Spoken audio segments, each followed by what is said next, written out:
Mesdames et messieurs, bonjour, bienvenue sur JMTV+, la voix des sans-voix selon le chanteur camerounais Valsero, c'est lui qui l'a baptisé comme ça.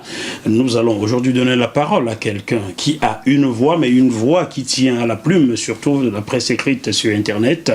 C'est responsable du média Presse Opinion, c'est Charles Vabé qui nous rend visite aujourd'hui. Il est non seulement responsable de presse, mais il est aussi directeur de la communication ou quelque chose dans le genre dans un parti politique ivoirien. Il va nous expliquer de quoi il s'agit car je ne sais pas tout. Salut Charles. Bonjour mon cher ami, comment allez-vous? Je vais très bien et vous-même? Je vais bien. Bon, c'est un plaisir de vous recevoir à nouveau sur JMTV+. Ah ben c'est le plaisir mutuel. La dernière fois c'était avec le délégué France de votre parti, Monsieur Basile Yao. Comment va-t-il? Monsieur Basile Yao se porte très bien. C'est vrai qu'on est en contact très souvent. La dernière fois que nous nous sommes vus, il s'apprêtait à aller en Côte d'Ivoire. Je vois qu'il est déjà arrivé en Côte d'Ivoire. Vous êtes même dans la communication du PDCI, Parti démocratique de Côte d'Ivoire. Oui, je suis... c'est vrai que Basile Yao m'a vraiment surpris.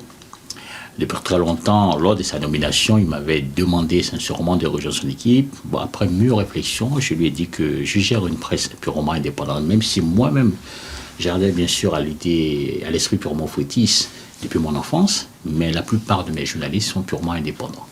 On a discuté, on a parlé, il a dit, Monsieur Vabé, ne vous inquiétez pas, ce que je vous demande, c'est simplement, non pas de faire de la propagande, mais de dire seulement les faits. Vous n'êtes donc pas dans le lyrisme? Pas vraiment. Ou fouettiste? Non, pas vraiment. Le fouettiste, c'est vrai que c'est une doctrine. Une doctrine? Pas fouettisme? Non, pas forcément. Excusez-moi, j'aurais dit. Le fouettiste, en fin de compte, c'est... Pour moi, en fin de compte, c'est quand même quelque chose qu'il faut adhérer progressivement. On ne peut pas parler de doctrine. Mais lorsque Oufoué était là, il y a tellement d'actions qu'il a eu à faire de manière purement positive qu'il faut qu'aujourd'hui, lorsqu'on compare la plupart des chefs d'État qui ont eu à gouverner, on a l'impression que Oufoué est un mythe chez vous. Et Oufoué était à la Côte d'Ivoire, ce que De Gaulle était à la France, quoi. Mystifié. Oh non, pas vraiment. De Gaulle, en fin de compte, n'est pas celui-là même que les Africains doivent prendre comme exemple. Parce que non, je dis bien, voilà. Oufoué était à la Côte d'Ivoire, ce que De Gaulle était à la France. Pas vraiment, parce que Oufoué, en fin de compte, est arrivé à la veille des élections, je crois bien... pas présidentielle, à la veille de l'indépendance de la Côte d'Ivoire en 1960.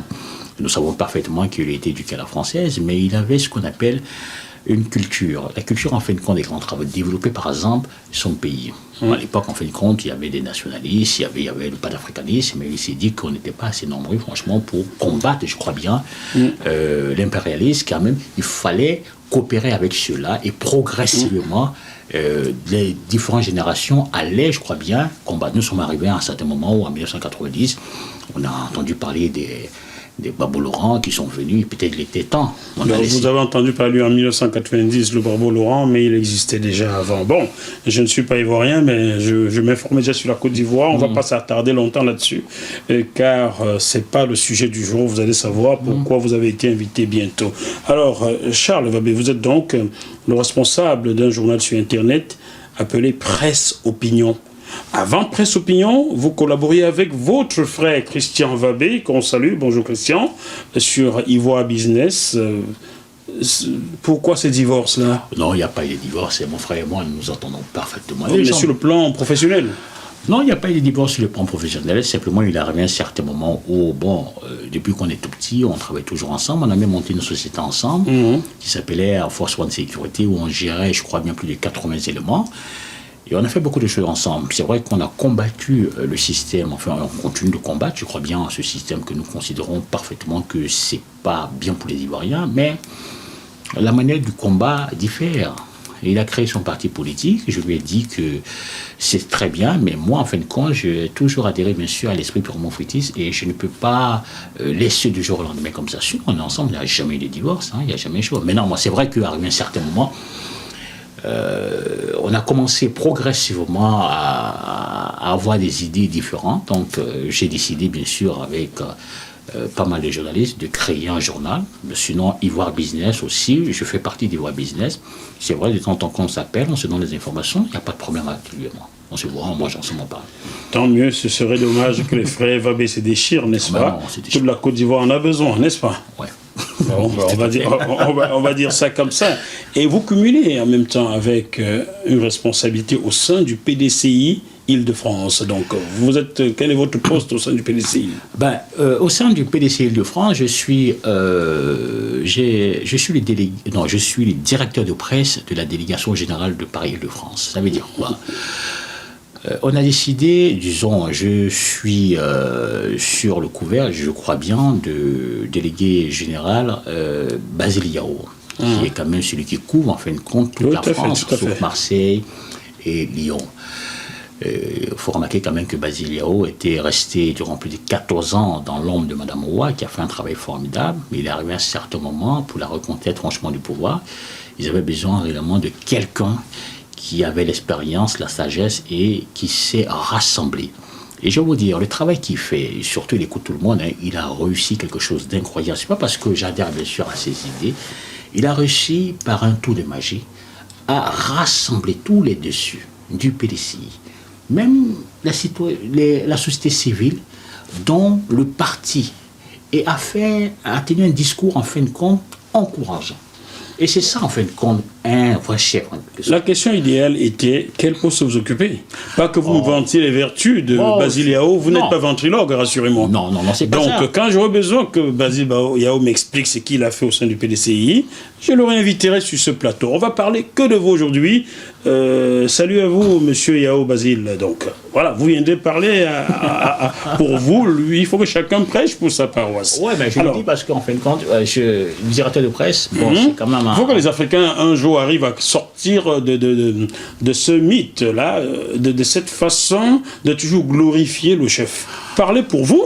Et Basile Yao viendra parler pour lui. Vous n'êtes pas son ventriloque. Non, on est d'accord. Je ne suis pas son ventriloque, mais puisque je lui dis que le travail, parce que je suis témoin oculaire de ce qu'il fait. Très bien, on parlera de ce qu'il fait plus tard. Dire ce qu'il fait, ce qu'il ne peut pas faire, je vais le dire aussi. Je vais vous arrêter car c'est vous mon invité, c'est pas lui. D'accord.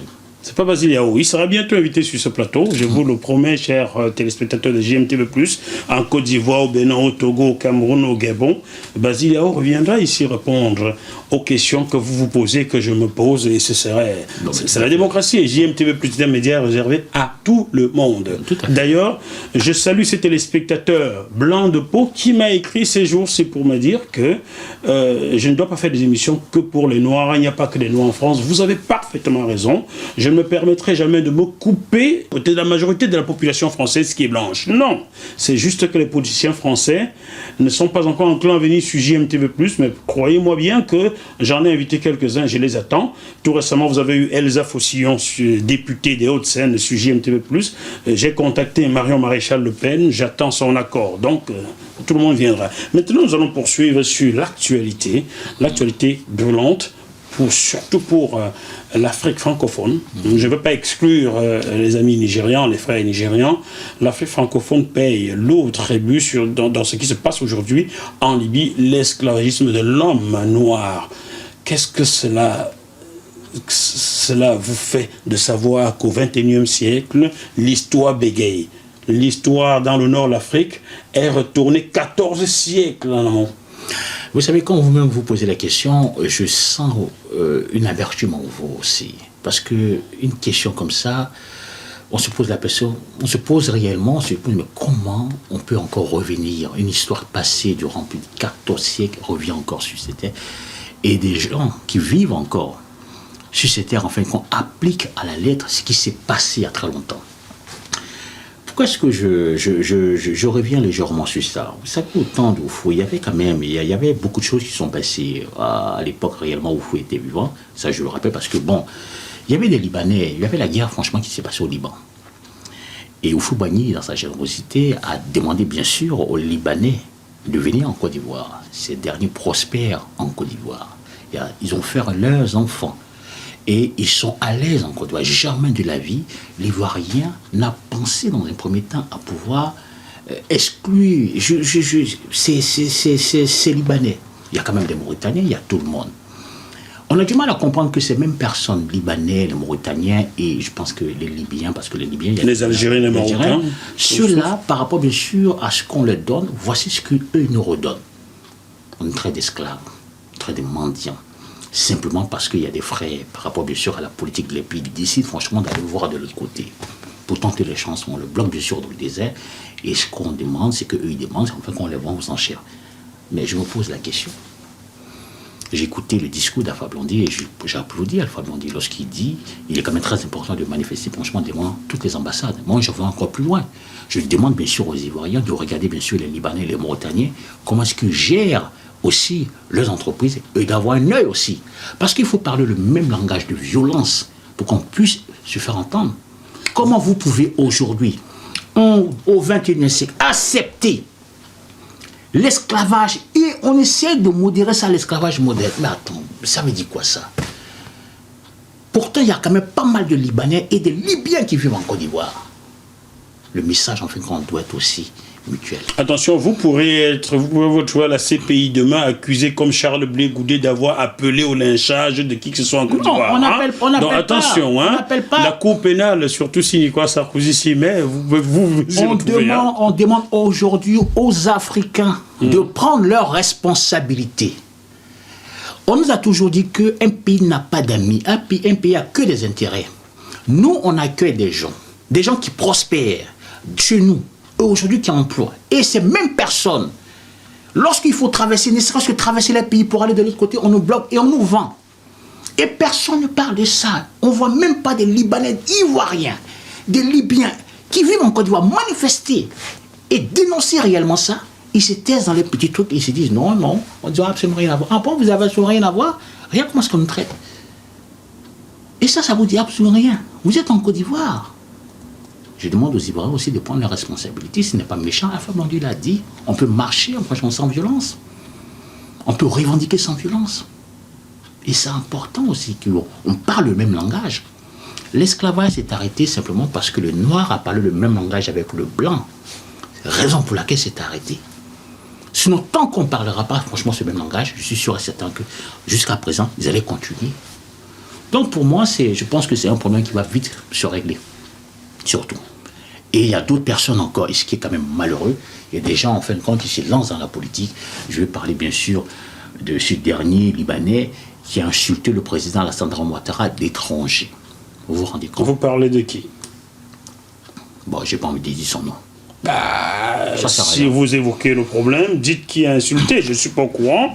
Certains téléspectateurs ne le sont pas. C'est pas vraiment important de citer son nom. Est-ce que vous parlez de Sam l'Africain? Bon, peut-être Sam l'Africain, mais il y en a plusieurs comme ça, à changer rapidement de veste. Hein. Sam l'Africain, en fin de compte, lui-même il a dit si lui il est étranger, le président de la Côte d'Ivoire est étranger. De quoi lui-même il se permet franchement d'être traiter? A-t-il tort ou raison? Bon, d'abord, je vais dire, ce qui se passe en Côte d'Ivoire concerne les Ivoiriens. Attendez, vous allez arrêter le concept d'ivoirité. Demain, j'arriverai en Côte d'Ivoire. Aujourd'hui, je vous permets de parler de la Côte d'Ivoire. On parle de la Côte d'Ivoire. En fait, demain, vous me direz que je suis étranger. Non. Alors, dites-moi, a-t-il tort ou raison? Tout simplement. D'abord, dans un premier temps, est-ce qu'il a tort ou il a raison? Est-ce qu'il a tort d'insulter un chef d'État? Dire sa vérité ne signifie pas insulter quelqu'un. Est-ce qu'il a raison ou bien de dire que quelqu'un qui gouverne le pays, même s'il le gouverne tellement mal, est-ce que lui, il le dit de manière... C'est un meeting pour dire que ce dernier, il insulte un chef d'État. C'est un chef d'État. A-t-il tout simplement dit que M. Ouattara n'est pas ivoirien ou bien l'a-t-il insulté? Dans notre pays, nous savons que Alassane Ouattara est un Ivoirien. D'accord. Donc dire qu'il n'est pas ivoirien, c'est une insulte, c'est ça? Non, c'est pas la manière dont il le dit. Il faut le dire comme bon. Allez, Alassane Ouattara, vous n'êtes pas ivoirien pour être vous n'êtes pas pareil, c'est insultant. C'est pas comme ça qu'il faut le dire. Il faut le dire. Vous savez, Sam l'Africain a tenu des propos. D'abord, dans les premiers temps, il est arrivé en Côte d'Ivoire. La Côte d'Ivoire l'a hébergé. La Côte d'Ivoire a permis à ce que ce dernier prospère. Il prospère. On peut être dans un parti politique, tenir franchement différents propos, ça c'est une chose. Mais venir, sachant très bien que vous ne venez même pas réellement de ce pays, tout le monde le sait, et vous insultez le chef de l'État, sachant très bien que dans votre propre pays, le Liban, parce qu'aujourd'hui on parle de l'esclavage. Mais est-ce qu'un Ivoirien... Vous avez évoqué le Liban, on l'a compris. J'ai vu les images du Liban également. Est-ce qu'un Ivoirien peut se lever, ne serait-ce que tenir, ne serait-ce qu'un petit meeting dans une petite rue du Liban? et insulter les sages que même pas le ministre, un maire. Le maire, simplement. Même un Libanais lambda, il ne peut pas. Il ne peut pas. Il ne peut pas, oui. Qu'on apprenne à se respecter. Nous ne sommes pas xénophobes. On dit, moi j'ai un problème avec Alassane Ouattara. Je n'ai pas un problème de choses. Je considère qu'Alassane Ouattara, par rapport bien sûr à sa gouvernance, en fin de compte, il accentue réellement sa politique sur le tribalisme. Nous le combattons par rapport à ça. Nous disons que, Monsieur le Président, votre méthode, votre manière de penser, elle est franchement en déphasage avec ce que les Ivoiriens attendent. Il est important maintenant de regarder autrement.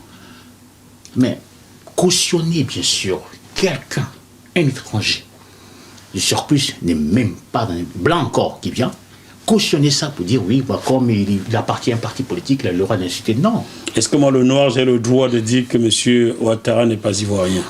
Mais si vous le dites, est-ce que j'ai le droit? C'est la manière dont vous le dites. D'accord, M. Ouattara n'est pas ivoirien. Non, c'est pas comme ça. C'est insultant.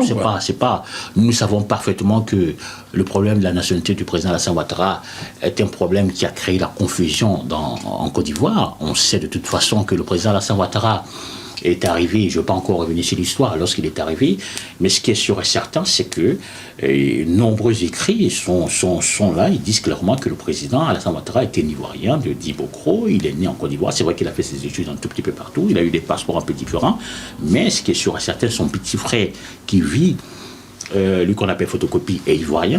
Bon, bref, je ne veux pas encore revenir. Même le président Gbagbo Laurent même a dit qu'il était. Nous n'avons pas encore revenir sur l'histoire. Le président Thabo Mbeki pourrait nous apporter le contraire. Ce que vous dites qu'il a reçu les deux à Pretoria, au Johannesburg. On va laisser ça comme ça. On va poursuivre sur la politique ivoirienne. La politique ivoirienne aujourd'hui, nous avons constaté qu'il y a des grincements de dents entre Guillaume Soro et une fraction du parti au pouvoir.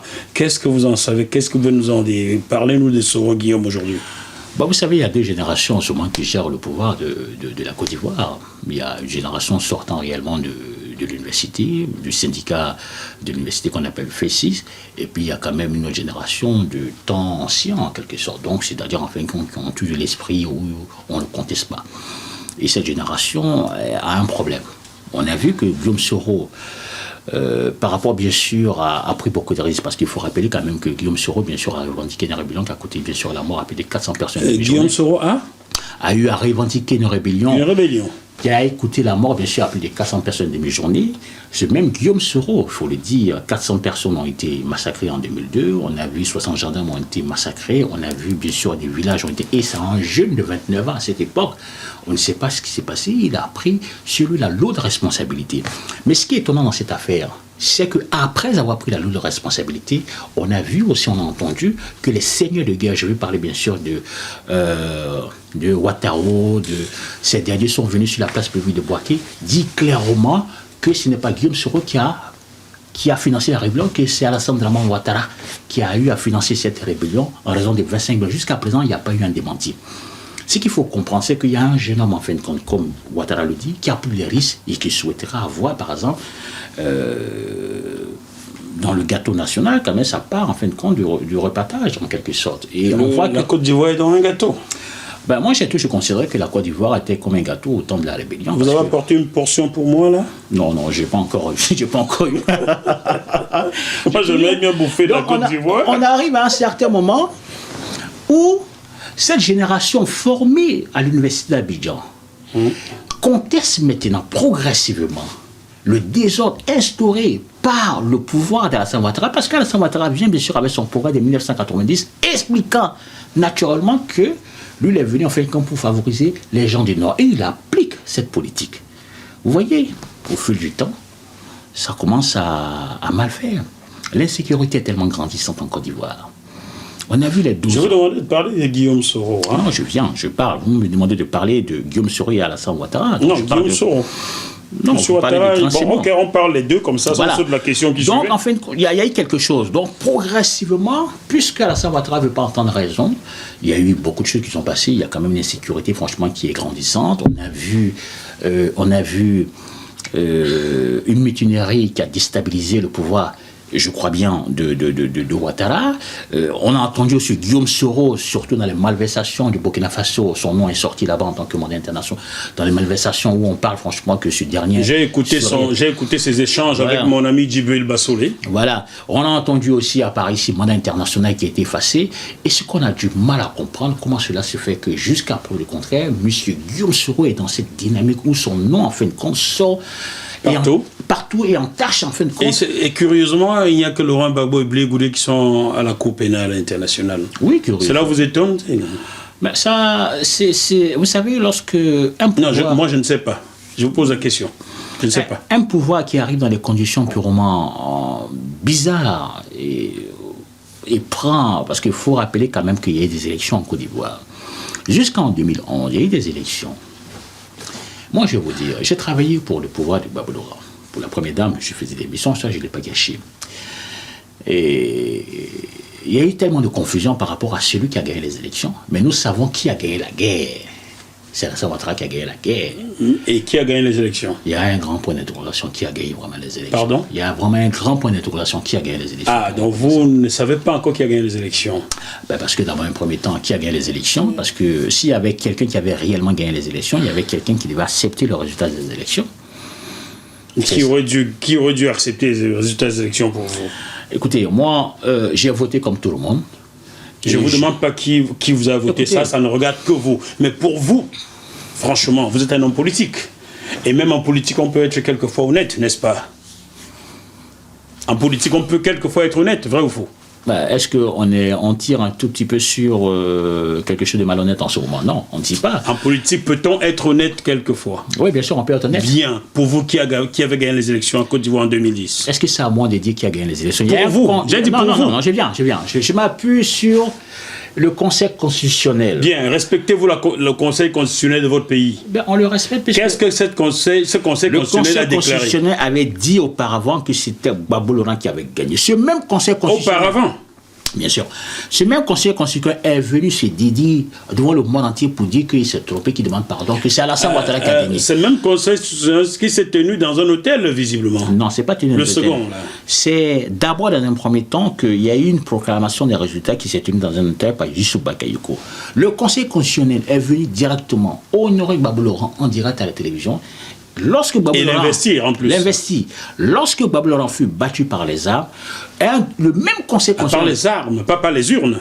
Non, parce qu'il y a eu... Chers téléspectateurs, ce n'est pas une question de sémantique du tout. Lorsque le même Laurent Gbagbo fut battu par les armes, c'est Charles Babé qui le dit. Mais il y a une guerre en Côte d'Ivoire qui a, je crois bien, qui a éventré, je crois même, qui a défiguré. Il y a eu quand même plus de 10 000 personnes qui ont été massacrées des deux camps.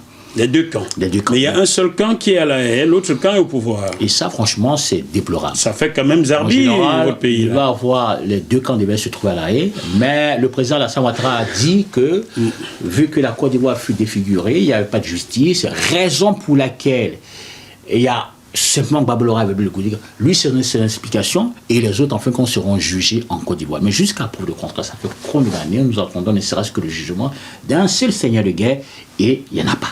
Et ce sont les mêmes seigneurs de guerre qui se sont révoltés tout récemment revendiquant leur pays. C'est bien ceux-là? Les seigneurs de guerre, ce sont des mutins. On appelle ça des... Ce sont eux qui ont revendiqué des sous tout récemment. Tout récemment, il y a 8400 personnes qui ont revendiqué, bien sûr, leur argent. Et je vais vous dire encore, je vais encore plus loin. Et ce qui est vraiment... Ils ont revendiqué, c'est tout à fait normal qu'ils revendiquent, parce qu'ils sont... Ouattara est parti les chercher, je crois bien, pour pouvoir faire le travail. Tout travail mérite son salaire. Mais que Ouattara prenne son propre argent pour payer ces personnes. Mais ce qui est dommage, c'est que c'est l'argent qu'on dit contribue en raison de 12 millions de francs CFA. Par personne. Par personne. Oui, ils sont 8400. Vous voyez? Et ces 8400 ont été payés aujourd'hui. Et ce qui est quand même bizarre dans cette affaire, ils ont été payés, et ce qu'on ne comprend pas, après la paye, on retrouve sur un particulier, qui n'est même pas un militaire, qui est le chef du protocole, je crois bien cette histoire, tout le monde en parle, 6 tonnes d'armes, le chef du protocole du président de l'Assemblée nationale. Vous savez, c'est le chef du protocole du président de l'Assemblée nationale qui s'appelle Guillaume Soro. si ton dame. Il faut citer Jean. Hein? Ben, tout le monde le sait. En ce moment, il se trouve à la Maca. Donc, il y a quand même il y a un désordre en ce moment en Côte d'Ivoire qui fait que l'exécutif, celui-là même qui gère le pays, celui-là même qui gère les instances le plus hautes, n'arrive pas à s'entendre. Et c'est quand même vraiment déplorable. Mais comment ces armes-là entrent au pays? Écoutez, moi, je ne suis pas mercenaire, je ne suis pas militaire. Il y a bien les frontières qui sont contrôlées. Il y a les airs contrôlés, les mers contrôlées. Comment ces armes, 6 tonnes d'armes, c'est pas une valise quand même qu'on tient pour entrer. Ben, écoutez, c'est une cargaison qui rentre dans les conteneurs. Depuis 2002, Boaké fut la poudrière, le bastion de la rébellion. Si on fouille dans chaque maison à Boaké, ça devient tout à fait normal qu'on trouve des armes. Mais 6 tonnes quand même. 6 tonnes d'armes chez un particulier, c'est pas un c'est sac. Quand même inquiétant. Et ce qui est quand même déplorable dans cette affaire, c'est c'est l'un des éléments du président de l'Assemblée nationale. Et encore, il y a encore une sorte de confusion, l'explication que tout le monde donne. Et lorsqu'on entend par exemple la ministre Afoussa Bamba qui dit que tout le monde savait, l'ex-ministre de la communication du président de l'Assemblée nationale dit tout le monde savait que... Bon, j'aimerais bien interroger ces personnes-là. Je ne suis pas un justicier, je ne suis qu'un journaliste qui fait son travail. C'est pour vous dire que le taux d'insécurité a tellement grandi. L'insécurité, en fin de compte, a atteint un paroxysme incroyable. Et c'est quand même déplorable. La cherté de la vie est devenue quelque chose de normal. Dites-moi, les plantations de cacao fonctionnent toujours à plein régime? Ça appartient bien sûr à la famille Ouattara. Ça fonctionne toujours à plein régime? Bon, ça ne fonctionne même pas réellement, puisque ce sont les enfants qui travaillent à l'intérieur. Oui, mais ça travaille, ça produit du cacao. Ouais, bien sûr, ça produit du cacao. D'accord, ça fait de l'argent, vu comment ça se passe à Londres, voilà. Le marché du cacao. Donc, les zones minières fonctionnent-elles? Les zones, mais ça appartient bien sûr à un clan. Est-ce que les zones minières fonctionnent? Mais tout fonctionne, mais ça appartient bien sûr à un clan. À qui profite l'instabilité en Côte d'Ivoire, hormis les zones où il y a des richesses à extraire? À qui profite cela? C'est pas à moi qu'il faut poser la question. Vous êtes un homme politique. Qui gouverne la Côte d'Ivoire aujourd'hui? À qui profite les désordres en Côte d'Ivoire? Ça ne profite pas à la population, parce que nous, au PDC, comme je l'ai dit, qui est un parti de paix et un parti où aurait l'amour en quelque sorte, où on s'entraide, où on se comprend. Un parti de paix ne pactise pas avec quelqu'un qui arrive au pouvoir avec une rébellion. Donc, quand vous dites que le PDC est un parti de paix, comment est-ce que le PDCI, parti de paix, a pu pactiser avec le RDR de Alassane Ouattara, qui est arrivé au pouvoir, selon vous dire, il y a quelques minutes, par la voie des armes? Bon, il y a eu des élections en Côte d'Ivoire. Ce sont les armes qui ont mené à ça. Vous venez de le dire, c'est pas moi. Hein? Vous avez posé une question. Il y a eu des élections en Côte d'Ivoire. Il y a eu une alliance qui s'est faite en Côte d'Ivoire. Il y avait le RHDP qui était là. Nous savons tout ça. Vous avez posé une question, laissez-moi répondre. Vous allez bien comprendre l'analyse que je suis en train de faire en tant que... Et le PDCI, il y a eu le RHGP. Le PDCI, ils sont allés de manière différente pour les élections purement présidentielles. Ce qui s'est passé, le PDCI a donné sa parole pour dire que si nous, on va par exemple au premier tour et qu'on passe, soit vous nous soutenez, soit vous passez de vous. Il y a eu une alliance entre les deux. Et le PDCI, naturellement, qui est un parti donneur de paix, et ça je le dis, c'est pas parce que j'adhère bien sûr aux idées purement foutistes, je le dis clairement, à respecter et continue de respecter sa parole. Malgré la guerre. Il y a eu la guerre, mais dites-nous, au sein de la guerre, est-ce que vous avez entendu parler d'un militaire PDCI qui était entré, qui commandait? Non, au sein de la guerre. Mais les militaires n'appartiennent pas à un parti politique, appartiennent à une nation, les militaires. Au temps de la guerre, c'était les mercenaires du président Alassane Ouattara qui sont venus. Ce sont les mêmes, en fin de compte, qui ont demandé, il faut le dire, qui ont demandé l'aide due. Est-ce que vous avez entendu parler des militants du PDCI qui ont demandé l'aide due? Non. Vous, membres du PDCI, vous reconnaissez que M. Alassane Ouattara avait des mercenaires. Ça veut dire qu'il n'est pas arrivé au pouvoir par la voie démocratique, et la dénomination de votre parti, c'est Parti démocratique de Côte d'Ivoire. Alors la démocratie a soutenu les armes pour le pouvoir. Non. Le PDCI, le Parti démocratique de Côte d'Ivoire et le RDR, non, ça n'a absolument rien à voir. Le RDR sort du PDCI. Avec le RDR, s'est radicalisé en quelque sorte. Ils ont été exclus depuis très longtemps de la voie démocratie, puisque le langage que les leaders même disaient, clairement, je parlais bien sûr d'Alassane Ouattara, où il prenait par exemple, si je suis du Nord, ça il est exclu. Et son langage a fait que depuis très longtemps, le PDCI, mais il s'agissait franchement de faire une alliance. Et l'alliance a été faite. Je vais vous dire aujourd'hui, le président Gbagbo Laurent a fait une alliance avec Alassane Ouattara. Moi, je vais parler du PDCI. Non, j'ai bien. Le président Gbagbo Laurent... Je ne suis pas de Côte d'Ivoire, donc je suis journaliste. Le président Gbagbo Laurent a fait une alliance, une alliance avec le PDCI. J'inviterai quelqu'un du FPI de Laurent Gbagbo pour lui poser les mêmes questions. Je vous informe que le président, à l'époque, lorsque Bédi était au pouvoir, on a vu des alliances franchement machiavéliques qui sont passées entre le président Gbagbo Laurent et le président Alassane Ouattara. Que signifie FPI, là? Front populaire ivoirien. Front populaire ivoirien. Il n'y a pas de démocratie dedans. Hein. C'est pour ça que je condamne le PDCI qui a fait une alliance avec un parti. C'est un parti démocratique qui, sur la voie de la démocratie, a décidé clairement par rapport bien sûr à l'alliance, parce que quand la guerre a fini, ils ont parlé, ils sont tombés d'accord sur le principe. Maintenant, nous parlons de 2020. Non, c'est moi qui pose des questions. Chers confrères. Vous n'allez pas aller plus vite que la musique. La musique, c'est moi qui la joue. Alors, dites-moi, vous voulez qu'on parle de 2020. Est-ce qu'aujourd'hui, nous sommes à l'aube de 2018? Dans un mois, nous sommes en 2018. On est d'accord? Dans quelques jours, même pas un mois. Est-ce que l'alliance RDR-PDCI tient-elle toujours? Jusqu'à preuve du contraire, puisqu'il n'y a pas eu de démission en cascade, ça tient, mais elle est fragile. Elle est fragile. Donc, ça veut dire que, même sachant clairement, aujourd'hui, vous le dites, que le RDA est arrivé au pouvoir par la voie des armes et non des urnes, le PDCI lui maintient sa confiance et son alliance. Ça pose quand même un problème, là. Où est la démocratie là-dedans? Bon, je vais vous expliquer pour qu'au moins vous puissiez mieux comprendre. Lorsque, par exemple, on gouverne un pays et qu'on a 80% des personnes qui gèrent, par exemple, le PDCI peut avoir 20%, 25% de ces éléments au sein réellement du gouvernement, mais à des postes qui n'ont pas vraiment de signification, en quelque sorte. L'appareil politique en lui-même est géré, je crois bien, par... L'appareil du gouvernement est géré par le RDR. Et tous les postes stratégiques sont gérés par ça va de soi, la défense, l'économie, les finances, oui, ça va de soi. Vous avez posé la question par rapport, bien sûr, à 2020, je crois bien. Je vous ai demandé, je vous ai posé une question, y a-t-il encore l'alliance? Vous m'avez dit oui. S'il y a alliance, allons maintenant sur 2020, si vous voulez. Je vous ai dit qu'il y a une alliance, mais elle est fragile. Très fragile. Elle est très fragile. Mais seulement le soutien n'a pas été totalement enlevé, même sachant ce que l'on sait désormais. Donc, l'opinion publique, voilà, se fera son opinion là-dessus. Et même la presse opinion l'aiderait là-dessus, n'est-ce pas? Il y a une alliance qui est en train de se... qui s'est fissurée, ça c'est sûr. Mais elle est fragile. Très fragile. Nous parlons de 2020.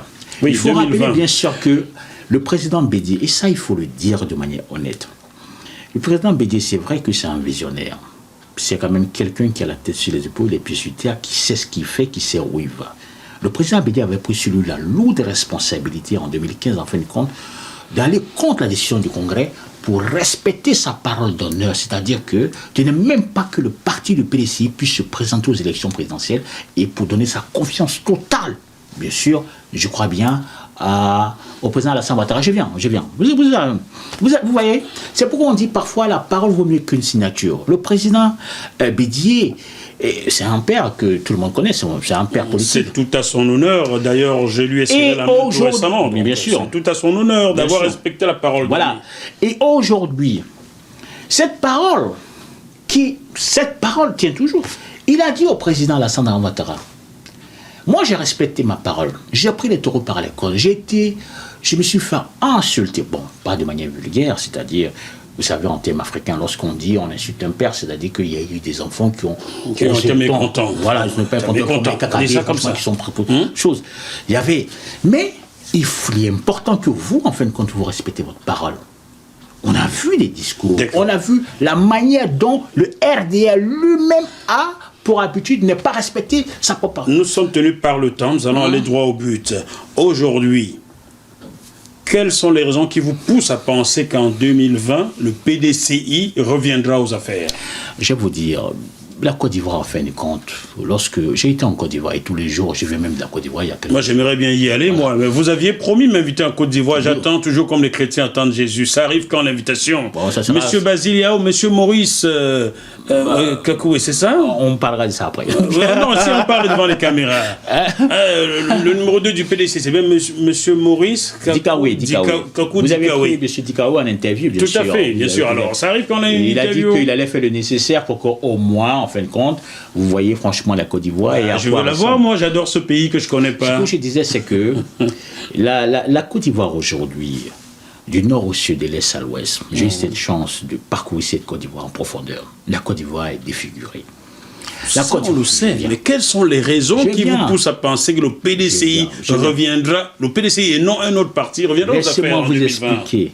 La Côte d'Ivoire est défigurée, l'insécurité est tellement grande, la vie est tellement chère, les Ivoiriens, en fin de compte, ils ne sont même plus au rendez-vous. Ils ont même raison de s'enfuir pour la Libye, quoi.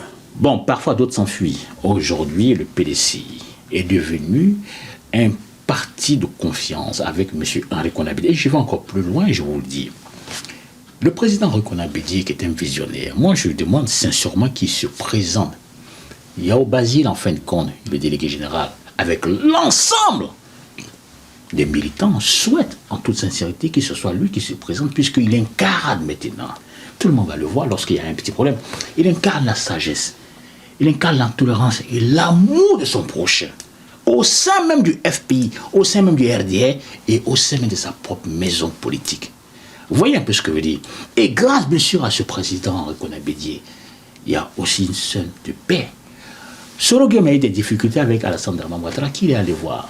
Il est allé voir, il a passé 5 jours bien sûr à Daokoro, dans le village, je crois bien, du président Bédié, pour aller s'incliner, pour demander pardon de son comportement, il faut le dire, parce que c'est quand même un enfant qui pense qu'il faut arriver du jour au lendemain comme ça. Non, en politique, c'est pas parce que vous avez pris les armes que demain, en fin de compte, le peuple a peur de vous. Non, vous avez pris les armes par rapport, en fin de compte, on peut considérer qu'à 29 ans, vous avez pris les armes, mais lorsque vous en avez 45, vous êtes mature. Donc, quand vous faites, par exemple,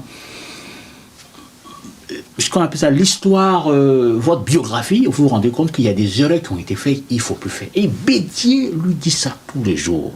Lorsqu'il rencontre Alassane Dramane Ouattara, il parle d'un parti unifié. Un parti unifié, les gens parlent, mais un parti unifié à l'avantage du PDCI. C'est ça que tous les militants souhaitent. Il faut que Alassane Dramane Ouattara, le président de la Côte d'Ivoire, même si son bilan est négatif, je pense qu'en 2011, c'était quand même un peu négatif, très négatif. En 2015, il s'est légèrement amélioré en n'accentuant pas réellement sa prise sur les probabos, parce que tous les jours, c'était mettre les gens en prison matin, midi, soir. On lui a dit, ce côté-là, quand même, il s'est amélioré.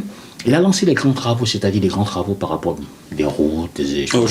Je connais un grand pays ami, la Côte d'Ivoire, où il y a des grandes ambitions. Il a utilisé la politique d'Oufo-Boigny, c'est-à-dire, ça je ne veux pas le cacher, même si je le combat, il faut reconnaître quand même qu'il y a quand même des bonnes choses qu'il a eu à faire. Mais tout n'est pas parfait. Mais il y a quand même des mauvaises choses, en fin de compte, qui plombent ces deux mandats. C'est ça? Donc, il est important maintenant que le PDCI revienne bien à sa charge, bien sûr. Alors, je vais vous reposer cette question pour la 3e et dernière fois. Oui.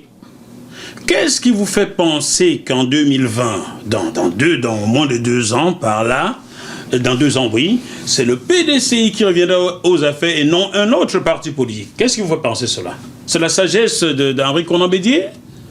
Écoutez, c'est tout? Non, parce qu'on considère que tous les partis politiques sont passés d'abord dans un premier temps. Le FPI, en fin de compte, il y a un bicéphalisme au sein du FPI. Je prends parti par parti. Il y a le côté Aboudraman Sangaré, il y a le côté Afi qui n'arrive pas à s'entendre. Bon, tous les jours, ils sont sur le président Bédié. D'abord dans un premier temps. En deuxième position, il y a le RDR, en fin de compte, qui est un parti purement extrémiste, qui, à ma foi... Extrémiste? Oui, mais il faut le dire. Lorsqu'on utilise, par exemple, les armes, franchement, pour pouvoir accéder à la magistrature suprême... Et donc, soutenu par le PDCI, c'est terrible. Je ne pense pas que le PDCI... Ils ont fait une alliance, c'est pas utiliser les armes. Non, c'est une alliance purement politique. Mais il fallait se retirer une fois que vous avez les armes de l'autre côté. Lorsque l'alliance a été faite, c'était une alliance purement politique. Vous aimez le poisson, Charles Vabé? J'aime le Est-ce que vous aimez le poisson? Vous m'avez posé une question. Laissez pas le noyer, mangez-le. Voilà. Donc, aujourd'hui, la population constate d'abord dans un premier temps par rapport, bien sûr, à la politique, je dirais quand même machiavélique, je crois bien du président Alassane Ouattara, même si elle n'est pas parfaite à 100%, tout le monde constate qu'il a échoué dans beaucoup de domaines. Il est important, on ne dit pas non. Une politique franchement basée par exemple sur la haine et puis sur le tribalisme ne peut pas avancer. Il est important que lui-même il reconnaisse ses défauts, le président de l'Assemblée nationale. Il dit tout n'est pas parfait. J'ai géré le pays, j'ai lancé des grands travaux. Oui, il a lancé des grands travaux. Il a créé ce qu'on appelle les infrastructures des universités. Oui, il n'a pas terminé réellement son mandat. Il est quand même très important que sur ce thème, à l'Assemblée nationale, a fait. Mais le PDC peut revenir simplement parce que durant ces 20 années, le PDC a fait du corps à corps avec les Ivoiriens. Le PDC a expliqué le but, le fonctionnement, la défi de sa politique. Le PDC, ce n'est pas un parti violent, c'est un parti d'amour et de tolérance. Le PDC, on s'entend en ce coup. C'est pourquoi je le dis, je ne fais pas la propagande. Le FPI aussi est un parti d'amour, il faut le dire. Le RDR, version Soro-Guillaume, commence progressivement à devenir un parti d'amour. Parce qu'il faut le dire aussi, parce que Soro-Guillaume, c'est vrai que je le connais. Ça, je ne l'ai pas caché, c'est un ami.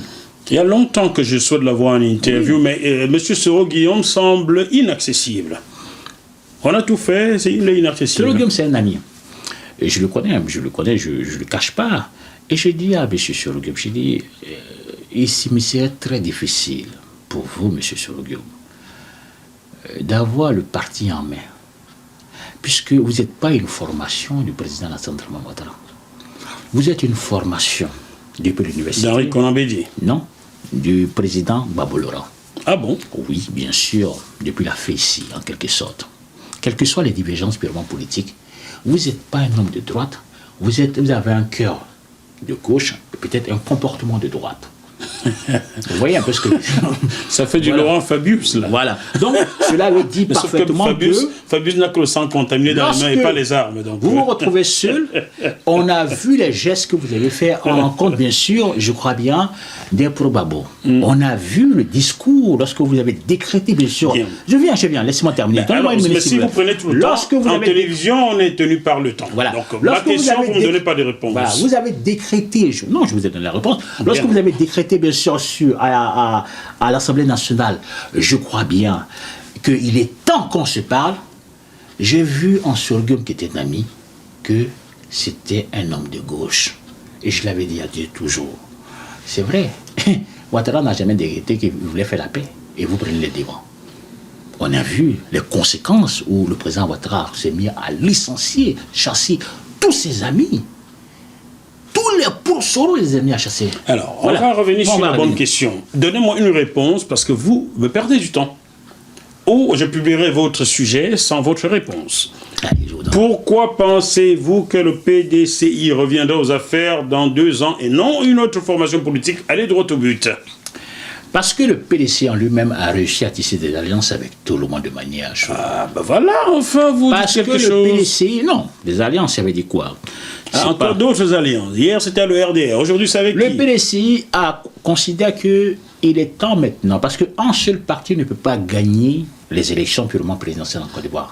En Côte d'Ivoire, oui, d'accord, oui, peut-être. Un seul parti, non. Il n'y a pas un parti qui peut se présenter. Même le PDC ne peut pas gagner seul. Le PDC a besoin de tout le monde. Mais vu la figuration du pays, vu la manière dont les gens du RDR ont eu à gouverner ce pays, vu la mutinerie, l'insécurité grandissante, il y a un seul parti qui peut apporter la paix. Et il y a une seule personne en ce moment qui peut parler de paix. C'est le président Henri Konan Bédié. Très bien. S'il vous plaît, répondez. Mais si répondez-moi maintenant. J'ai une question directe. J'ai besoin d'un oui ou d'un non. Est-ce que le PDCI envisage de demander pardon aux Ivoiriens pour son alliance avec le RDR, qui est devenu un parti qui a investi quelqu'un qui a usé des armes pour arriver au pouvoir? Mais le PDCI n'a jamais, dans un premier temps, utilisé les armes pour... non, je n'ai pas dit cela. Je reprends ma question. Est-ce que le PDCI envisage de demander pardon aux Ivoiriens pour avoir fait alliance avec le RDR d'Alassane Ouattara, qui est arrivé au pouvoir par les armes et non par les urnes? Mais est-ce que vous pensez que c'est au PDCI de demander pardon? C'est à qui? Je pense qu'Alassane Ouattara a déjà demandé... Bien, je vais recommencer. Non, on va dessiner. Vous m'avez posé... Non, on va dessiner. Voici le RDR. Voici le PDCI. Le PDCI a fait alliance avec le RDR. Lui, le RDR est arrivé au pouvoir par les armes. Alors que le PDCI est un parti de paix. Donc, ça veut dire que le RDR a dupé le PDCI. Et le PDCI pensant bien faire, s'est allié à lui. Est-ce qu'aujourd'hui ce PDCI va demander pardon à la base, les Ivoiriens, pour avoir pactisé avec celui qui est arrivé avec les armes?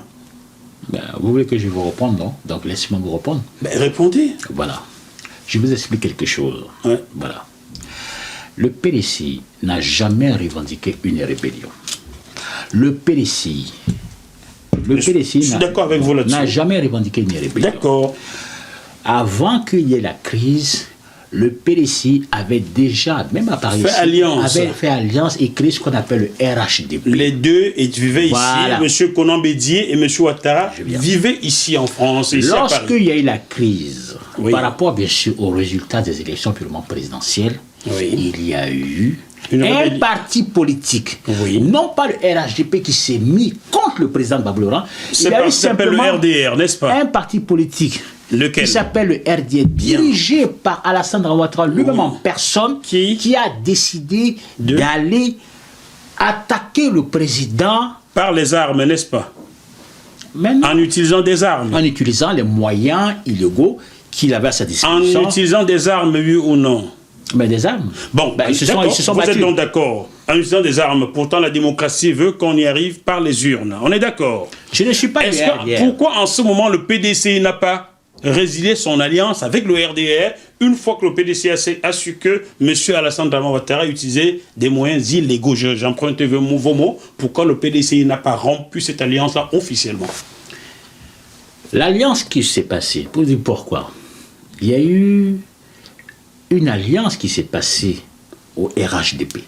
Je reviens encore. Le RHDP. Lorsque le Rassemblement des Républicains de Côte d'Ivoire, je crois bien. C'était une alliance de deux forces politiques, le PDCI et le RDC. Deux forces politiques. Il y en avait combien? Il y en avait plus de 4 forces politiques. Il y en a plus de 4 forces. Et puis encore, si compter les électrons de la droite, bref. Bien, c'est compris. Au sein, bon, lorsqu'il y a eu la crise en Côte d'Ivoire, due à l'élection purement présidentielle, ce sont la rébellion, parce qu'il faut bien expliquer aux Ivoiriens, c'est la rébellion revendiquée par Guillaume Soro. Et qui? Guillaume Soro et qui? Revendiquée par Guillaume Soro. Que lui tout seul? Oui, parce que Guillaume Soro est sorti à la télévision pour dire clairement que Babou-Laurent doit accepter les règles. S'il n'accepte pas, voilà réellement ce qui est les dispositions qu'ils vont prendre en fin de compte pour pouvoir. Vous venez de dire que M. Alassane Ouattara a utilisé les armes. Mais attendez. Alassane Ouattara, bien sûr, quand on dit la rébellion revendiquée par Guillaume Soro, cette rébellion s'est mise à la disposition de qui? De M. Ouattara. Voilà. Donc, M. Ouattara a utilisé une rébellion. Cette rébellion s'est mise à la disposition du président Alassane Ouattara. C'est un président, quand même. Non, à l'époque, c'était M. Ouattara. Monsieur Ouattara. Pas M. le Président. Maintenant, c'est le président. Nous sommes parlants en français, voilà. Là. Cette rébellion s'est mise à... Maintenant. Et a porté M. Alassane Ouattara au pouvoir. Oui, bon, si vous voulez le dire. Ben, c'est une réalité. Cette rébellion, laissez-moi terminer, cette rébellion, en fin de compte, a combattu parce qu'elle pensait, elle, dans son droit, par rapport, bien sûr, aux élections purement présidentielles qu'il y avait, parce qu'elle se disait que le président Babou-Laurent a perdu les élections. C'est ce qu'elle se disait. Le président Babou-Laurent a toujours dit, recomptons les voix. Mais ils étaient dans une disposition réellement qui n'est pas... De force, de violence. Ce qui s'est passé, ça fait très mal aux Ivoiriens. Oui, je ne sais pas qu'aux Ivoiriens, pas qu'aux Ivoiriens, s'il vous plaît. Ça fait très mal. Ça fait très mal. Ça fait très mal. C'est un passif purement douloureux pour tous les Ivoiriens. Maintenant, vous nous expliquez ce que nous savons. Le président Bédié a fait un discours. Est-ce que M. Bédié n'aurait pas du tout simplement rompre son alliance avec le président Ouattara? Tout simplement parce que vous avez utilisé des moyens illégaux. Pourquoi voulez-vous mon alliance avec vous? Pourquoi voulez-vous qu'un homme d'honneur, un homme de parole, un homme qui a le cœur en fin de compte, non pas Vous êtes sûr de vouloir continuer cette interview? Parce que je vais vous expliquer le pourquoi. Vous pouvez pas Par amour pour la Côte d'Ivoire et pour les Ivoiriens, M. Bédié aurait dû dire à M. Ouattara, vous qui avez utilisé les moyens illégaux, les armes pour vos pouvoirs, vous avez tué et marché sur le sang des Ivoiriens, je n'accepte pas cela parce que j'aime ma population. Est-ce que ça n'aurait pas été une parole de sagesse que vous prêtez à M. Bédié? Vous savez... Non, je ne sais pas. C'est pour ça que je pose la question. Vous posez la question, donc je souhaiterais quand même... Je peux répondre. Oui, bien sûr. Voilà. Vous avez posé une question qui est quand même très intelligente et vous posez les très bonnes questions. Je n'ai pas la prétention d'être intelligent, moi. Vous posez les bonnes questions. Vous savez, cette crise, en fin de compte, avant que Sorghum, en fin de compte, et ses éléments, je vais parler des rebelles, décident réellement de rentrer sur Abidjan, ça a duré 3 mois. Il y a eu 3 mois de négociations. Non, vous avez posé une question, laissez-moi terminer, s'il vous plaît. Si Sorghum et ses éléments ont décidé réellement d'utiliser la force, moi j'ai vu dans le discours, ça fait mal, bien sûr, à tout un chacun. Et ça fait mal, bien sûr, au PDCI. Ça fait mal, bien sûr, à Babou Laurent, ça fait mal à la Côte d'Ivoire. Le PDCI, sortant de là, a fait un discours, a demandé pardon. Peut-être vous n'avez pas entendu, quand vous regardez par exemple sur les réseaux sociaux, vous allez voir le discours du président Bédier qui « on va toujours vers la paix ». Mais jamais on a rompu la paix. Le président Bédier a toujours parlé de paix, d'harmonie, a toujours parlé de paix. Moi, nous faisons ce qu'on appelle une alliance. Vous arrivez au pouvoir, c'est vous qui êtes le président. Je prends un exemple.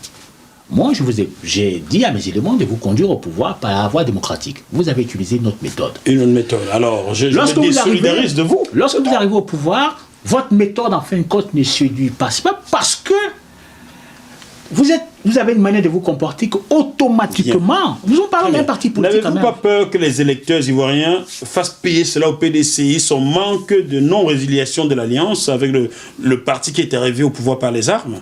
Ne craignez-vous pas que les électeurs vous le fassent payer? Mais comme vous dites, le parti qui est arrivé au pouvoir par les armes, il faut rappeler bien sûr qu'il y a une élection purement présidentielle qui s'est passée en Côte d'Ivoire. Il y a eu contestation. Mais vous qui étiez sur place, qui a utilisé les armes pour aller au pouvoir en Côte d'Ivoire? Il y a eu contestation. Et cette contestation de 2 leaders charismatiques, je veux parler bien sûr de Babou Laurent et d'Alassane Ouattara, ont conduit le pays dans l'impasse. Donc, quand on dit le parti est arrivé par les armes, bon, il y a eu quand même une élection. C'est pas une guerre. Il y a eu une élection purement présidentielle et il y a eu ce qu'on appelle un combat aux armes. Qui a déclaré la guerre à l'autre?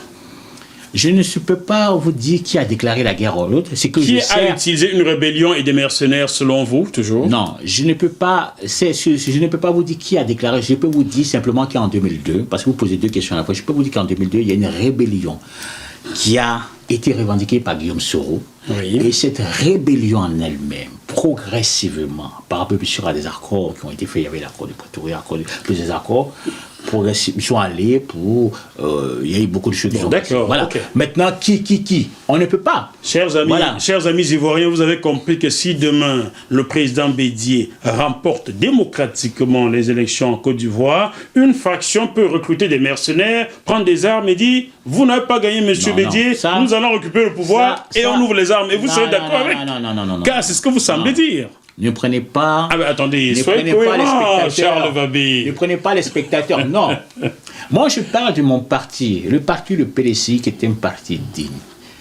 Le PDCI n'a jamais revendiqué une rébellion. Mais n'a jamais rompu son alliance avec le parti rebelle. Le PDCI n'a jamais rompu une alliance avec quiconque. Alors ben voilà son erreur. Pourquoi une erreur? Même en politique, on peut, un temps soit peut être honnête. Lorsque le pays était dans les difficultés, je vais vous dire, quand vous parlez, le PDC n'a jamais... Est-ce que Babou Laurent lui-même... Moi, ça me fait très mal parce que Babou Laurent, je le connais... Mais pourquoi vous parlez de Babou Laurent? Moi, je parle du PDC. Je viens. Vous avez parlé... Et après, écoutez-moi, s'il vous plaît. Lorsque Babou Laurent est en alliance, bien sûr, avec Alassane Ouattara, à l'époque, sur quelle base ils ont décidé, je crois bien, de rompre, en fin de compte, leur alliance? On ne sait pas sur quelle base. Mais il n'y avait pas eu des armes en ce moment-là. Vous me rassurez, il n'y avait pas eu des armes en ce moment-là? Y avait-il eu des armes en ce moment-là? Est-ce qu'on peut dire qu'il y avait des armes? Lors de l'alliance RDR-FPI, y avait-il des armes sorties en Côte d'Ivoire pour tuer des Ivoiriens? Il y avait un coup d'État, en fin de compte. Y avait-il eu des armes? Il y avait un coup d'État. Le coup d'État, c'est les militaires. Y a-t-il eu rébellion, machin truc il n'y a pas eu... pour tuer les Ivoiriens? Mais comme on dit pour tuer les Ivoiriens, ça veut dire quoi? Mais attends, les mercenaires n'arrivent pas pour caresser les Ivoiriens. Les mercenaires arrivent avec des armes illégaux pour tuer. C'est pas pour faire joujou avec les Ivoiriens. On est d'accord ou pas? Lorsqu'il y avait une alliance qui s'est passée entre Ouattara et Babou Laurent, cette alliance, en fin de compte, il y a eu un coup d'État qui s'est passé du côté réellement du Henri Konan Bédier. Je m'en souviens en 1999, c'est ça? Je viens, oui, puisque vous vous souvenez. Oui, je suis. Je peux vous dire que la politique ivoirienne, je l'ai toujours suivi, ça fait 25 ans. Attendez, il y a un coup d'État qui s'est passé. Un coup d'État, on ne dit pas non. Il y a un coup d'État qui a coûté la mort, bien sûr, à beaucoup de personnes en Côte d'Ivoire. Non, non, non, il faut qu'on parle sérieusement. Ce coup d'État, on parlait sérieusement depuis, moi je parle sérieusement depuis. Ce coup d'État qui a coûté franchement la mort à plusieurs Ivoiriens. Même si ce n'est pas des milliers, au moins ça a coûté la mort, bien sûr. Ce coup d'État, on a vu, parce que vous rentrez maintenant, on a vu le président Gbagbo Laurent lui-même en personne. Le président Alassane Ouattara tenait un discours pour dire que c'est un coup d'État purement salutaire. Est-ce qu'entre les deux, il y a quelqu'un qui a démissionné? Il n'y a personne qui a démissionné. Alors, je vous pose... Donc, pourquoi voulez-vous aujourd'hui que le PDCI, qui est un vrai parti, un parti qui n'a jamais dans un premier temps fait un discours de haine... Monsieur Vabé, n'insultez pas mon intelligence ou ceux des téléspectateurs. Un coup d'État est mené par l'armée régulière d'un pays, vrai ou faux? Pas forcément. Pas forcément. Indiquez-moi un coup d'État en Afrique mené par l'armée d'un pays voisin. Vous en connaissez à quelque part? Bien sûr, il y a eu dans quel pays? Il y a eu un coup d'État qui a été mené... Dans quel pays? Je viens. Il y a eu un coup d'État venant franchement pour déloger par exemple Mobutu à l'époque, qui a été mené par Kagame. Non, mais s'il vous plaît, je sais qui menait cette rébellion, ce coup d'État. C'est pas forcément l'armée. Non, c'est pas forcément l'armée. S'il vous plaît. Non, c'est pas forcément l'armée. Qui conduisait ce coup d'État-là? C'était un Congolais ou pas? C'est pas le fait que ce soit un Congolais. C'était un Congolais ou pas? Vous m'avez posé une question, je vous ai répondu. Alors, donc, c'est pas l'armée d'un pays voisin qui est venu déloger Mobutu. C'est Laurent Désiré Kabila qui a utilisé des soi-disant Congolais. Ils n'étaient pas tous Congolais, j'en suis certain, mais je ne peux pas le prouver. Il a utilisé des Congolais pour déloger M. Mobutu. Non. Alors, d'accord, restons en Côte d'Ivoire. On va sortir un peu de la Côte d'Ivoire. Restons en Côte d'Ivoire. Non, je vais rester en Côte d'Ivoire. Non, on va sortir. C'est moi qui dirige le débat, c'est pas vous, chers confrères. On va rester en Côte d'Ivoire parce qu'à aucun moment, lors du coup d'État de décembre 1999 en Côte d'Ivoire, à aucun moment des mercenaires et une rébellion sont venus déloger le président Henri Konan Bédié. À aucun moment. Alors, ce coup d'État a été mené par l'armée ivoirienne à la tête de laquelle Robert Gueye. Vrai ou faux? Non, vous me posez la question. Vrai ou faux? Vous me posez la question. Alors, je peux répondre? Vous pouvez répondre. Est-ce que c'est vrai ou c'est faux? Non, on ne répond pas vrai ou faux. Il faut expliquer. Le coup d'État en lui-même, moi je vous explique clairement. Parce que j'ai parlé des Kagame, je reviens un tout petit peu pour que vous compreniez un tout petit peu. Vous ne connaissez pas, vous voyez l'armée d'un pays, mais vous ne connaissez pas ceux en fin de compte qui sont en treillis. Le treillis en ce moment aujourd'hui se vend au marché. Est-ce que lui qui porte un treillis, est-ce que c'est vraiment un militaire, c'est vraiment un policier? Est-ce qu'il connaît ne serait-ce que le b.a.-ba de l'armée en quelque sorte? Il a un fusil et il est cordé. Bon bref, et un coup d'État a été mené par Kagame, utilisant sa propre armée avec les voisins qui étaient, je crois bien, à l'extérieur pour déloger. Aujourd'hui... Ça, ce sont vos propos, je vous laisse responsable. Vous avez le droit de penser ainsi, mais je ne suis pas d'accord avec vous, car c'est Laurent Désiré Kabila qui a mené cette armée-là pour déloger Mobutu. Maintenant, pourquoi voulez-vous que le président Henri Konan Bédié, un homme d'honneur et de parole, arrive à un certain moment de la crise, lâche sa parole pour ne même pas que sa parole... Bien, vous avez dit pourquoi voulez-vous cela induit une question. Je vais vous donner une réponse, après on va passer à la suite. Vous ne pouvez pas me donner une réponse. Mais vous avez dit pourquoi. Donc, comme vous êtes un confrère, vous m'avez posé la question, je vais donc vous donner une réponse. J'ai fait alliance avec vous sur une base démocratique. Demain, vous trompez cette alliance-là, vous utilisez une voie non démocratique pour arriver. Je vous dis non, notre alliance était sur une base démocratique. Vous l'avez tronqué, je ne suis plus avec vous. Ça s'appelle de la loyauté. Il n'a pas tronqué l'alliance. Il est arrivé par les armes, vous m'avez dit. Nous sommes dans une crise. Je ne vous ai pas dit qu'il est arrivé par les armes. Vous n'avez pas dit qu'Alassane Ouattara est arrivé par les armes? Chers téléspectateurs, réécoutez, rembobinez cette émission, réécoutez. Vous avez dit qu'il est arrivé par des armes. Non. Vous l'avez dit. Des mercenaires, des armes, vous l'avez dit. Vous voulez réécrire l'histoire de votre pays ou quoi? Non, c'est ce qu'Alassane Ouattara a dit. Ne prenez pas les Africains, ne prenez pas les Africains et les téléspectateurs de GMTV+, non. Vous voulez réécrire l'histoire de votre pays? Nous allons pas. Lorsque, par exemple, cette crise a dégénéré en tel point où les Ivoiriens, en fin de compte, ne se retrouvaient même plus, dites-moi en toute sincérité, aujourd'hui, le PDCI avait laissé vraiment Alassane Ouattara avait fissuré, par exemple, cette alliance. Est-ce que vous pensez que le PDCI pourrait être crédible aujourd'hui? Chers confrères, Oui, mon cher ami. Que répondez-vous à ceux qui pensent que l'actuel vice-président de Côte d'Ivoire, M. Kablan Delcan, est le prochain président de la République ivoirienne de la République ivoirienne et que le PDC n'arrivera pas au pouvoir? Que répondez-vous à ceux qui le disent? Bon, je vais vous répondre de manière directe. Kablan Delcan lui-même, il a dit, c'est pas moi, il a dit à la télévision que ça l'intéresse même pas les élections purement présidentielles. Cette rumeur, lui-même, il a démenti ça. Donc, du moment où lui-même, en tant que concerné, apporte un démenti, ça c'est la deuxième question, on ne peut pas répondre, c'est fini. Très bien. Dans ce cas-là, nous avons toutes vos réponses. Chers téléspectateurs de JMTV+, j'espère que vous avez aimé ce programme. Dans ce cas, partagez-le. Il faut que toute la Côte d'Ivoire, que toute l'Afrique francophone et même le Canada, la France et d'autres pays francophones dans le monde soient inondés par cette interview de Charles Vabé, responsable de la presse sur le net, Presse Opinion, que vous pouvez aussi consulter si vous regardez pas JMTV+ de temps en temps. On se retrouve la semaine prochaine avec un autre homme politique sur ce même plateau. D'ici là, malgré les difficultés, malgré les souffrances de ceux qui nous ressemblent en Libye, gardons quand même la banane, au moins jusque-là. À très bientôt. Au revoir. Ouais, merci, mon cher ami.